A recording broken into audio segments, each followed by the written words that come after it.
Ils ont tout abandonné pour suivre Jésus-Christ et ont payé le prix suprême.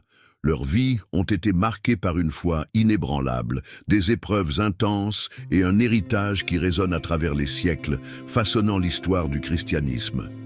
Aujourd'hui, nous embarquerons pour un voyage afin de découvrir la vie et le destin des 12 apôtres du Christ. Des hommes simples, pêcheurs, agriculteurs et artisans qui ont abandonné leur routine pour suivre le Maître, devenant ainsi des témoins oculaires de sa résurrection et des messagers de l'Évangile. Leur appel les a conduits sur des chemins jalonnés de miracles, mais aussi de persécutions, de défis et pour la plupart d'entre eux, du martyre. Chacun de ces hommes a affronté des difficultés inimaginables, mais ils n'ont jamais abandonné la mission pour laquelle ils avaient été choisis. Ils ont parcouru des terres inconnues, prêché à des peuples hostiles et défié des empires, toujours animés par une certitude inébranlable. Jésus-Christ était le Fils de Dieu, et son message devait être porté au monde. Qu'est-ce qui les a poussés à persévérer? Comment des hommes ordinaires sont-ils devenus des piliers inébranlables de la foi? En explorant leur vie, nous verrons qu'ils n'étaient pas des super-héros, mais des personnes comme nous, avec leurs peurs, leurs doutes et leurs faiblesses. Cependant, la puissance du Saint-Esprit les a transformés, leur permettant de devenir des instruments d'une révolution spirituelle qui a changé le monde à jamais. Nous découvrirons l'incroyable parcours de Jean, le disciple bien-aimé, qui a miraculeusement survécu à une tentative d'exécution dans de l'huile bouillante et qui a vécu pour partager ses visions divines sur l'île de Patmos. Nous nous remémorerons l'histoire émouvante de Pierre, le leader intrépide qui, face à son exécution, demanda à être crucifié la tête en bas, se jugeant indigne de mourir comme son Seigneur. Nous parlerons également de Jacques, le premier apôtre martyrisé, dont la mort prématurée démontra que suivre le Christ n'était pas un chemin de gloire terrestre, mais de renoncement total. Nous aborderons aussi la mission de Thomas, qui surmonta ses doutes et porta l'Évangile jusqu'aux confins de l'Inde, où il fut transpercé par une lance. Et nous mettrons en lumière le travail silencieux des apôtres moins connus, ceux qui, loin des projecteurs, ont joué un rôle essentiel dans la construction des fondations de l'Église primitive. Chacun d'eux a prouvé par sa propre vie que la véritable foi exige un abandon total et que l'appel du Christ ne s'adressait pas seulement à quelques élus, mais à tous ceux qui souhaitent le suivre. Que nous enseignent ces hommes aujourd'hui? Dans un monde qui défie et ridiculise la foi, sommes-nous prêts à porter notre croix? Aurions-nous le même courage que Pierre, la même dévotion que Jean ou la même résilience qu'André? Que ces histoires ne servent pas seulement à nous informer, mais aussi à nous défier et à nous inspirer. Préparez-vous à plonger dans un voyage passionnant où la foi, le courage et le sacrifice se rencontrent et où le prix de la foi est révélé sous sa forme la plus pure et la plus puissante. Après tout, l'appel du Christ résonne encore. La question demeure, comment répondrons-nous? Les apôtres n'étaient pas seulement des disciples, ils étaient des fondations de l'Église naissante, personnellement choisis par Jésus pour porter l'Évangile au monde. Leur appel ne vint pas sans un prix. Dès l'instant où ils dirent « oui » au Maître, leurs vies furent transformées à jamais, les entraînant sur un chemin semé de défis, d'épreuves et, pour la plupart, d'un destin de martyr. Le mot « apôtre » apparaît 79 fois dans le Nouveau Testament et signifie envoyé avec autorité. Pendant le ministère du Christ, ces hommes simples furent témoins de miracles, entendirent ses enseignements les plus profonds et reçurent la responsabilité de transmettre le message du salut. Mais cette mission exigeait plus que de la connaissance et du dévouement. Elle demandait une foi inébranlable face à la persécution et à la mort. Après la mission confiée par le Christ, ils reçurent un grand appel. Certains furent lapidés, d'autres crucifiés, d'autres encore tués par l'épée. Mais face à ces adversités, ils ne reculèrent jamais. Leurs témoignages, leurs paroles et leurs sacrifices furent la base sur laquelle la foi chrétienne se développa, se répandant à travers les siècles. Ils ne se contentèrent pas de parler du Christ, ils vécurent et moururent pour lui, prouvant que l'Évangile est plus qu'un message. C'est une vérité pour laquelle il vaut la peine de donner sa vie. André, Le premier appelé est la croix de l'humilité. André, frère de Pierre, fut l'un des premiers disciples à reconnaître Jésus comme le Messie. Avant de suivre le Christ, il était disciple de Jean-Baptiste, qui, en voyant Jésus, déclara « Voici l'agneau de Dieu ». Jean 1,36. Ce moment fut décisif pour André, qui abandonna immédiatement tout pour suivre Jésus. Plus encore, il fut celui qui amena Pierre à rencontrer le Christ. Cet acte, en apparence anodin, changea le cours de l'histoire de la foi chrétienne, car Pierre deviendrait la pierre sur laquelle l'Église serait bâtie. Un autre épisode marquant fut la multiplication des pains et des poissons. Face à la faim de milliers de personnes, ce fut André qui amena un jeune garçon possédant seulement 5 pains et 2 poissons. Jean 6, 8, 9. Son geste révéla sa confiance inébranlable dans la provision divine, même lorsque les ressources semblaient insuffisantes. Cet événement devint un symbole du pouvoir de la foi et de l'humilité face aux limites humaines. Après l'ascension du Christ, André se consacra à la prédication de l'Évangile, voyageant à travers des régions comme l'Asie mineure, la Scythie, aujourd'hui la Russie et l'Ukraine, et la Grèce. Son ministère fut puissant, et de nombreuses personnes furent converties grâce à ses enseignements et ses miracles. Mais sa fidélité à sa mission eut un coût élevé. À Patras, en Grèce, André fut arrêté et condamné à être crucifié sur une croix en forme de X, car il refusa de renier sa foi. Contrairement à d'autres martyrs, il ne fut pas cloué, mais attaché à la croix, prolongeant son agonie pendant 2 jours. Pourtant, il continua à prêcher à ceux qui passaient, transformant son exécution en son dernier acte missionnaire. Aujourd'hui, sa croix est connue sous le nom de Croix de Saint-André et est devenue un symbole d'humilité et de dévotion. Il est vénéré comme le saint patron de l'Écosse, de la Russie, de la Grèce et des pêcheurs, étant un exemple vivant de foi inébranlable et d'engagement envers l'appel divin. Pierre, de pêcheur à colonne de la foi. Pierre, initialement appelé Simon, était un pêcheur de la mer de Galilée. Sa rencontre avec Jésus transforma radicalement sa vie.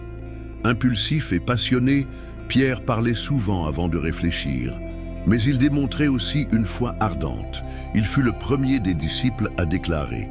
C'est à ce moment-là que Jésus lui donna un nouveau nom et un nouveau destin. Cet échec le marqua profondément, mais il ouvrit aussi la voie à sa rédemption. Après la résurrection, Jésus le rétablit en lui posant 3 fois la question. Pierre parcourut différentes régions, accomplissant des miracles et des guérisons au nom de Jésus. Il guérit un homme boiteux à la porte du temple. Acte 3, 6, 8. Ressuscita Tabitha d'entre les morts. Acte 9, 40. Et eut la vision qui ouvrit l'évangile aux païens. Acte 10. Son parcours le mena jusqu'à Rome, où sous la persécution de l'empereur Néron, il fut emprisonné et condamné à la crucifixion. Se jugeant indigne de mourir de la même manière que son maître, il demanda à être crucifié la tête en bas. Son martyre eut lieu vers l'an 64 après Jésus-Christ. Et aujourd'hui, la basilique Saint-Pierre au Vatican s'élève sur son tombeau, symbolisant l'accomplissement de la promesse du Christ. Son héritage résonne encore aujourd'hui, et sa vie nous enseigne que l'échec ne définit pas un disciple, mais bien sa réponse à l'appel de Dieu. Jacques, fils de Zébédée, l'apôtre du zèle et du courage. Jacques, frère de Jean et fils de Zébédée, faisait partie du cercle intime de Jésus aux côtés de Pierre et Jean. Il reçut de Christ le surnom de « fils du tonnerre », Marc 3, 17. Une référence à sa personnalité forte, impétueuse et fervente. Ce titre se manifesta lorsqu'il demanda avec son frère à Jésus de faire descendre le feu du ciel sur un village samaritain qui les avait rejetés, Luc 9, 54. Dès le début, Jacques montra une passion ardente pour le royaume de Dieu, et sa proximité avec Christ lui permit d'être témoin de moments extraordinaires. Il fut présent lors de la guérison de la fille de Jaïrus, Marc 5, 37, lors de la transfiguration sur le mont Tabor, Matthieu 17, 1, 2, et accompagna Jésus dans son agonie à Gethsémani, Matthieu 26, 36, 37.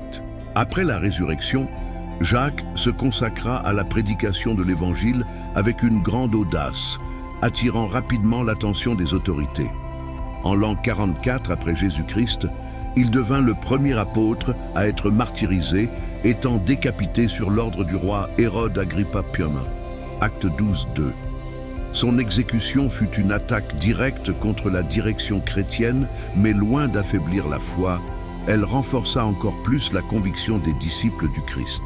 Une ancienne tradition rapporte qu'un des soldats chargés de son arrestation fut tellement bouleversé par son courage et sa foi qu'il se convertit au christianisme et décida de mourir à ses côtés. Jacques, sans hésitation, accepta son destin, prouvant qu'aucune menace ne pouvait faire taire le message du Christ. On croit que Jacques prêcha en péninsule ibérique et son tombeau à Saint-Jacques-de-Compostelle, en Espagne, est devenu l'un des plus grands lieux de pèlerinage du monde. Le célèbre chemin de Saint-Jacques attire chaque année des milliers de pèlerins en quête d'inspiration et de renouveau spirituel, perpétuant l'impact de sa vie et de son martyre. L'histoire de Jacques nous rappelle que la véritable foi exige un abandon total et que le royaume de Dieu mérite tous les sacrifices. Jean, le disciple de l'amour, est le témoin de la fin des temps. Jean, fils de Zébédée et frère de Jacques, était l'un des disciples les plus proches de Jésus. Parmi les 12, il se distingua par son intimité avec le Maître et sa profonde compréhension de l'amour divin. Connu comme le disciple bien-aimé, il fut celui qui posa sa tête sur la poitrine du Christ lors de la dernière scène, Jean 13:23, illustrant la relation spéciale qu'il entretenait avec lui. De plus, il fut le seul disciple à rester au pied de la croix, alors que les autres avaient fui par crainte de la persécution. Là, il reçut de Jésus l'un des plus grands honneurs, la responsabilité de prendre soin de Marie, la mère du Christ. « Voici ta mère », Jean 19:27, furent les paroles de Jésus, scellant la confiance qu'il avait en Jean et le lien spirituel qui l'unissait à la famille du Sauveur. Jean devint l'un des principaux dirigeants de l'Église primitive. Contrairement à la majorité des apôtres, il ne subit pas le martyre, mais endura de sévères persécutions. Selon la tradition, il fut capturé à Rome et jeté dans un chaudron d'huile bouillante. Pourtant, il en ressortit indemne, un miracle qui stupéfia ses bourreaux et démontra la puissance de Dieu sur sa vie. En guise de punition, il fut exilé sur l'île de Patmos, où il eut les visions qui composent le livre de l'Apocalypse. Ces révélations sur la fin des temps, le combat final entre le bien et le mal et la victoire définitive du Christ ont façonné la théologie chrétienne et continuent d'influencer les générations. En plus de l'Apocalypse, Jean écrivit l'évangile de Jean et 3 épîtres où il met l'accent sur l'amour, la lumière et la communion avec Dieu. Son message central est que Dieu est amour, 1 Jean 4:8, et que tout disciple doit refléter cet amour dans le monde. Jean vécut jusqu'à un âge avancé et mourut vers l'an 100 après Jésus-Christ. Son héritage nous enseigne que le véritable disciple est celui qui demeure fidèle jusqu'à la fin, même au milieu des épreuves. Philippe, l'évangéliste qui a eu confiance en l'impossible. Philippe, originaire de Bethsaïda, fut l'un des premiers à être appelé par Jésus, démontrant dès le début un cœur missionnaire. C'est lui qui invita Nathanaël, Barthélemy, à rencontrer le Messie en affirmant avec certitude. Mais le Christ, en multipliant les pains et les poissons, lui enseigna une précieuse leçon sur la providence divine. Un autre moment marquant fut lors du dernier repas, quand Philippe demanda « Seigneur, montre-nous le Père, et cela nous suffit. » Jean 14:8. La réponse de Jésus révéla l'essence même de sa mission. « Celui qui m'a vu a vu le Père. » Cet épisode mit en évidence la soif spirituelle de Philippe de mieux comprendre la divinité du Christ. Après l'ascension de Jésus, Philippe dirigea l'évangélisation en Asie mineure et en Phrygie. Sa prédication fut découverte, attirant la fureur des autorités locales. Selon la tradition, il fut crucifié la tête en bas à Hiérapolis, après avoir converti l'épouse d'un gouverneur païen. Même agonisant sur la croix, il continua de prêcher jusqu'à son dernier souffle, conduisant encore plus de personnes à Christ. Son martyre nous enseigne que même face aux doutes et aux défis, la véritable foi se manifeste lorsque nous avons confiance en l'impossible. Barthélemy, du doute à une conviction inébranlable. Barthélemy, aussi connu sous le nom de Nathanaël, était un homme au cœur sincère et à l'esprit analytique. Lorsque Philippe lui parla de Jésus, sa première réaction fut marquée par le scepticisme. Cependant, après avoir rencontré le Christ, il vécut une expérience qui transforma sa vie. Jésus l'accueillit en disant « Après la résurrection du Christ, Barthélemy consacra sa vie à la prédication de l'Évangile. Il voyagea en Inde, en Perse, en Arabie et en Arménie, établissant des communautés chrétiennes et conduisant de nombreuses personnes à la conversion. Son ministère fut marqué par des miracles et des enseignements puissants, laissant une empreinte profonde partout où il passait. Son martyre fut l'un des plus brutaux parmi les apôtres. Selon la tradition, Barthélemy fut écorché vif, puis décapité pour avoir refusé de renier sa foi. Certaines sources affirment qu'il fut exécuté en Arménie après avoir converti un roi local, provoquant la colère des prêtres païens. Même face à une torture extrême, sa foi resta inébranlable. Son sacrifice devint un puissant témoignage de la force de l'Évangile, inspirant des générations de chrétiens.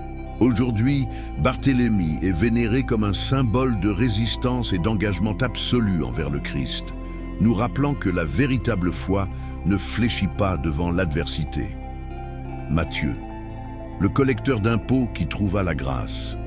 Matthieu, aussi appelé Lévi, était un collecteur d'impôts à Capharnaüm, une profession méprisée par les Juifs, car les publicains étaient considérés comme corrompus et traîtres pour servir l'Empire romain. Cependant, lorsque Jésus le vit et lui dit « Suis-moi » Matthieu 9,9, Matthieu abandonna tout immédiatement, montrant que sa soif de quelque chose de plus grand surpassait sa richesse. Non seulement il suivit Christ, mais il organisa aussi un banquet en son honneur dans sa maison, invitant d'autres collecteurs d'impôts et pécheurs à écouter le message du royaume. Luc 5, 29, 32. Cet épisode symbolise sa transformation et l'inclusion de tous dans la grâce divine. Matthieu devint l'un des 4 évangélistes et écrivit l'Évangile selon Matthieu, mettant en avant Jésus comme le Messie promis dans l'Ancien Testament et le roi des Juifs. Son évangile met l'accent sur la généalogie du Christ, ses enseignements, ses paraboles et le sermon sur la montagne. Après l'ascension de Jésus, Matthieu se consacra à la prédication, apportant l'évangile en Éthiopie et en Perse. Selon la tradition, il fut martyrisé en Éthiopie, soit poignardé, soit brûlé vif, alors qu'il célébrait un culte. Son héritage nous enseigne que personne n'est hors de portée de la grâce de Dieu et que la véritable transformation se produit lorsque nous répondons à l'appel du Christ. Thomas, du doute à une foi inébranlable. Thomas, aussi appelé Didyme, ce qui signifie jumeau, est souvent rappelé comme l'apôtre du doute, mais son parcours révèle un puissant témoignage de foi transformée. Lorsque les autres disciples annoncèrent que Jésus était ressuscité, Thomas refusa de croire avant d'avoir vu et touché les plaies du Christ. « Si je ne vois pas la marque des clous dans ses mains, si je ne mets pas mon doigt à l'endroit des clous et ma main dans son côté, je ne croirai point. » Jean 20, 25. 8 jours plus tard, Jésus apparut de nouveau et invita Thomas à toucher ses plaies. Thomas tomba à genoux et s'exclama « Mon Seigneur et mon Dieu » Jean 20, 28. Ce moment marqua un tournant spirituel dans sa vie, faisant de lui l'un des disciples les plus intrépides. Après la Pentecôte, Thomas partit pour la Perse et l'Inde, où il établit une forte communauté chrétienne. Il fut l'un des premiers à apporter l'Évangile au sous-continent indien et aujourd'hui encore, l'église Mar Thoma du sud de l'Inde revendique ses origines à partir de sa mission. Son martyre eut lieu en l'an 72 après Jésus-Christ, lorsqu'il fut transpercé par une lance alors qu'il priait dans une grotte. Son sacrifice nous enseigne que la véritable foi ne repose pas sur ce que nous voyons, mais sur une confiance totale en Christ. Jacques, fils d'Alphée, l'apôtre silencieux et fidèle. Jacques fils d'Alphée, est l'un des apôtres les moins mentionnés dans les évangiles, ce qui conduit souvent à l'associer à un rôle plus discret. Cependant, sa présence parmi les 12 choisis par Jésus montre que Dieu ne mesure pas l'importance d'un disciple par sa notoriété, mais par sa fidélité. Certaines traditions suggèrent qu'il pourrait être le frère de Matthieu, car ils sont tous deux identifiés comme fils d'Alphée. D'autres érudits l'ont associé à Jacques le Mineur, cité dans Marc 15, 40. Après la résurrection, Jacques se consacra à l'évangélisation, portant l'évangile en Syrie et en Perse. Son engagement envers la foi était inébranlable, même face à de nombreuses persécutions. Selon d'anciens récits, il fut lapidé à mort sur ordre des chefs religieux qui rejetaient sa prédication. Certaines traditions affirment qu'après avoir été lapidé, il fut frappé à la tête avec un bâton pour s'assurer de sa mort. Bien qu'il ait été un apôtre moins connu, son dévouement indéfectible à l'appel du Christ fit de lui un exemple d'obéissance et de persévérance. Sa vie nous enseigne que la grandeur spirituelle ne réside pas dans la renommée, mais dans la fidélité à l'appel de Dieu. Thaddée, l'apôtre de l'espoir et du courage. Jude. Thaddée, aussi appelé Lébée dans certains passages, fut l'un des 12 apôtres de Jésus. Son nom, souvent confondu avec celui de Judas Iscariote, fit qu'il resta dans l'ombre dans les Écritures. Pourtant, sa mission fut essentielle à la propagation de l'Évangile. Thaddée était un homme humble, fidèle et dévoué, reconnu pour son engagement inébranlable envers Christ.